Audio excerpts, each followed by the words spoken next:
সবাই কেমন আছো? চলে এসলাম আমি একটা মিনি ভ্লগ নিয়ে। শ্রাবন্তীদের বাড়িতে এসে গেছি। শ্রাবন্তীদি পুষ্পাকে রেডি করে দিচ্ছে।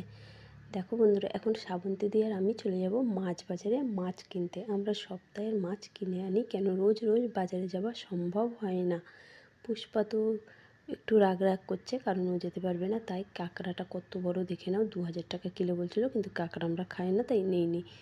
এখানে মাছ কিনে নিলাম। এখান থেকে শুধু লোটে মাছটাই নিয়েছিলাম, আর এই জায়গাটা থেকে নিয়েছিলাম অনেকগুলো মাছ। এখান থেকে নিয়েছিলাম পাবদা মাছ, সিলভার কাপ আর চেলা মাছ, আর নিয়েছিলাম ভোলা মাছ। প্রায় 4-5 কেজি মতন মাছ এখান থেকে নিয়েছি। ইলিশ মাছগুলো দেখে তো খুবই লোভ হচ্ছিলো, কিন্তু এখন ইলিশ মাছ নেইনি, যেটা সত্যি কথা। ইলিশ মাছটা আমরা নিইনি। এই সিলভার কাপ মাছটা থেকে অর্ধেকটা নিয়েছিলাম। মাথার দিকটা আমরা নিয়েছিলাম, লেজার দিকটা আছে। বাড়িতে মাছগুলো এনে ভালো করে ধুয়ে পরিষ্কার করে রাখা হচ্ছে। সব আলাদা আলাদা বাটিতে ভাগ করে করে রাখা হয়। লোটে মাছগুলো দেখতে পাচ্ছ খুবই বড় ছিল। আর এই কুচো চিংড়ি মাছগুলো নিয়ে হয়েছে বড়া খাওয়ার জন্য। 500 নেওয়া হয়েছিল, অর্ধেক বড়া করবো, অর্ধেক রেখে দেবো। এখন মাছগুলো সব আলাদা আলাদা বাটিতে দেখো সাজিয়ে সাজিয়ে রেখে দিচ্ছি। ফ্রিজ থেকে রোজ একটা বাটি বার হবে আর রান্না হবে। আর এই যে সিলভার কাপ মাছটা, এটা আজকেরকার রান্না হবে।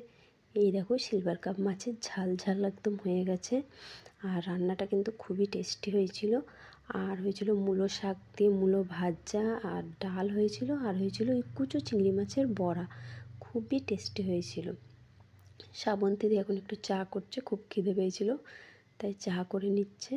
আর আমি পাউরুটি সেঁকে নিয়েছিলাম, সেটা আর দেখানো হয়নি। ফোন ঘাটো ঘাটো ঘাটো ফোন ঘাটো, ফোন ঘাটেই আর চা করে, চা উঠে যেন পুড়ে না যায়।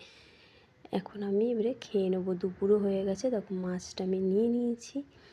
আর দেখি এখন খেয়ে কীরকম হয়েছে। সত্যি কথা বলতে খুবই টেস্টি হয়েছে, সেই স্বাদ একদম। কেন সিলভার কাপ মাছটা খুবই বড় ছিল, আর পেটের দিকটা আমরা নিয়েছিলাম।